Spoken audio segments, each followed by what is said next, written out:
Unti-unti na ang pagde-develop at patuloy ang konstruksyon sa Port Town Housing Project bilang bahagi ng patuloy na pagpapatupad ng pambansang pabahay para sa Pilipino program ni Pangulong Ferdinand R. Marcos Jr.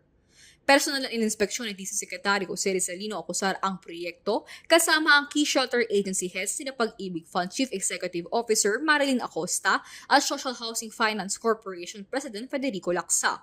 Makakatuwang nandisod sa pagpapatupad ng mga proyektong pabahay sa ilalim ng flagship housing program ng administrasyon.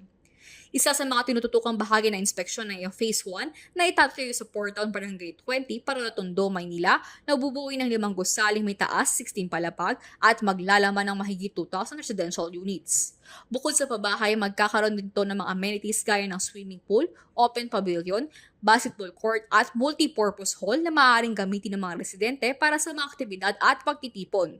Ayon kay Secretary Acosar, ang mas pinabilis sa pagsasakotuparan ng proyekto ay para sa kapakanan ng mga informal sectors at mga empleyado ng gobyerno sa nasabing lugar.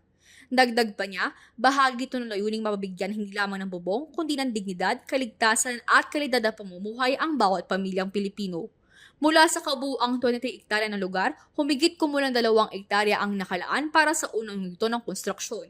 Isang konkretong hakbang tungo sa mas inklusibong urban development at sa pagtataguyod ng mas ligtas, maayos at permanenteng tirahan para sa mga residente ng Parolo, Tondo, Maynila.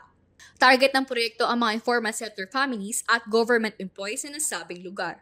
Bahagi ito ng mas malawak at sistematikong plano ng pamahalaan na bigyang solusyon ang issue ng informal settlement sa mga urban areas sa pamamagitan ng in-city housing na isinusulong ng 4PH program.